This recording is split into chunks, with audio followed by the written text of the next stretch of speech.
Assalomu alaykum Hazrat Umar obunachilari. Akalar, bu safar boshqacha kontent bo'ladi. Mana shu 2 kunga berilgan yo 2 kun 3 kunda tug'adigan shu xunojinchamizni birinchi qoringa kuzatib kontent qilib borasizlar. Hop, bugun 19. Bizi ginekolog doktorimiz 2 kun 3 kunda tug'adi dedi. Qaranglar, mana taglari qizarib, xudo xolasa molchamiz zo'r bo'lib qoldi.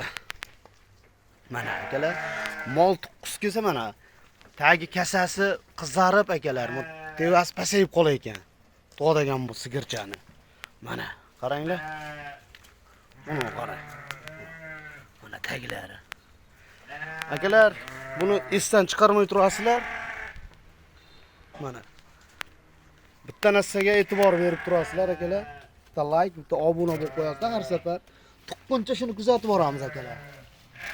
Mana xudo xolasa molimizni sortlari tuqqundan keyin qanaqaligi hammasini ma'lumotlarni berib o'tamiz. 19, 20, 21-siga berishdi molni. Tug'adi xudo xolasa dedilar. Mana molimiz oyog'ini ko'tarib haligi bo'lib qoldi. Mana molni qaranglar. Akalar, o'shancha doktorimizni gapiga va o'sha nechinchi kuni berganiga novvos tug'adi xudo xolasa dedi. Buni qorindagini avvalo Alloh biladi. Ichidagini biz ham novvos tug'adyapmiz. Shu molimizni kuzatib borasizlar. Obuna, like bosib qo'yinglar. Xudo xolasa zo'r bo'ladi. Yaqinroq videolarni qilib sizlarga ko'rsatib o'taman. Inshaalloh ko'rsalaring. Mana molni qaranglar. Buni sorti qanaqa Alloh biladi mana. Bu kanalimiz rivojlanish uchun mana bu yerda ikkita sog'liq bilan qo'chqorcha bir qo'ydi bolasi mana.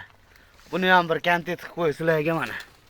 Hay jonivorlar. Mana bitta qo'chqorchasi. Bu qarang, quloq uzunligini. Mana shu narsa akalar. Obuna, like bo'lib qo'yinglar. 2 kun 3 kun kutamiz. Xunojin tug'adimi? Novvoscha tug'adimi?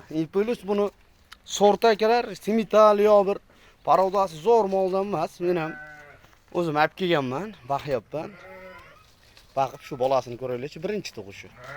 Xudo xolasa Alloh berib chiroyli salomon ko'payishib tug'asin jonivor.